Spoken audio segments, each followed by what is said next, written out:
बातमी आहे संजोग वाघेरे यांच्या संदर्भात। संजोग वाघेरे हे उमेदवारी अर्ज भरणार आहेत। मावळमध्ये बारणे विरुद्ध वाघेरे अशी लढत पाहायला मिळणार आहे। मावळ लोकसभा मतदारसंघामध्ये महाविकास आघाडीचे उमेदवार संजोग वाघेरे पाटील हे आज आपला उमेदवारी अर्ज दाखल करणार आहेत। युवा नेते आदित्य ठाकरे, काँग्रेसचे माणिकराव ठाकरे, खासदार अमोल कोल्हे यांच्या उपस्थितीमध्ये उमेदवारी अर्ज दाखल करणार आहेत।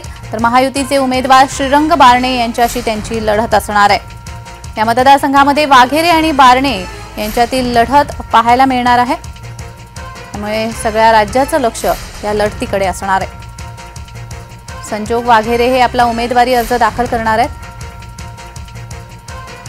त्यामुळे मावळमध्ये बारणे विरुद्ध वाघेरे अशी लढत पाहायला मिळणार आहे।